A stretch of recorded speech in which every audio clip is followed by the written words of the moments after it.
ঢাকাই চলচ্চিত্রের সবথেকে সমালোচিত নায়িকা পরীমণি এখন 2 সন্তানের মা। তবে এই লাস্ট সময় নায়িকা জানান তিনি আরো 98টি সন্তানের মা হতে চান। কখনো ক্লাবে মদ খেয়ে মাতাল হয়ে ব্যবসায়ীকে মারধর, আবার কখনো বাসা ভর্তি বিদেশি মদ রাখার কারণে হাজতবাস।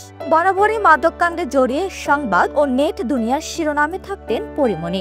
অন্যদিকে টাকার বিনিময়ে সুগার ড্যাডি নিয়ে দেশ বিদেশ ট্যুর দেওয়া ছিল তার শখের কাজ। তবে শরীফুল রাজের সাথে বিয়ের পর তার দুনিয়া আলো করে আসে পূর্ণ। একমাত্র ছেলে ও পরবর্তীতে দত্তক নেওয়া মেয়েকে পরম যত্নে স্নেহ মমতা দিয়ে বড় করতে গিয়ে এক সময়ের বেপরোয়া উচ্ছৃঙ্খল জীবন পিছনে ফেলে পরীমণি হয়ে ওঠেন মমতাময়ী মা।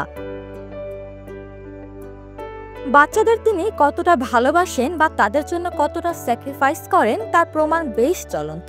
সম্প্রতি behind the fame with R K নামের এক পডকাস্টে পরীমণি বলেন পূর্ণ ও প্রিয়মের মা বটে তিনি, তবে আরো 98টি বাচ্চার মা হতে চান। তাদেরকে মানুষের মতো মানুষ করতে চান।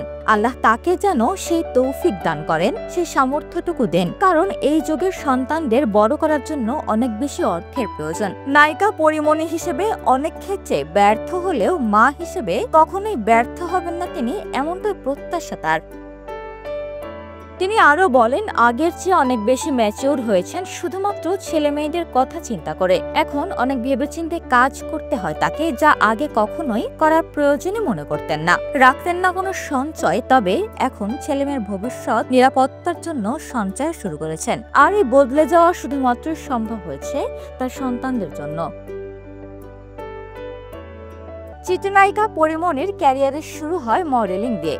পরে 2015 সালে ভালোবাসা সীমাহীন চলচ্চিত্রের মাধ্যমে তার বড় পর্দায় অভিষেক হয়। যদিও রানা প্লাজা সিনেমার মাধ্যমে তিনি আলোচনায় আসেন। তিনি প্রথমে মডেলিং এবং তারপর চলচ্চিত্রের মাধ্যমে অভিনয় জগতে পা রাখেন। এরপর একে একে রক্ত, স্বপ্নজাল, বিশ্ব সুন্দরী সহ অনেক সিনেমায় অভিনয় করে দর্শকের ভালোবাসা পান। উপমা রায়, সোনালী নিউজ, ঢাকা।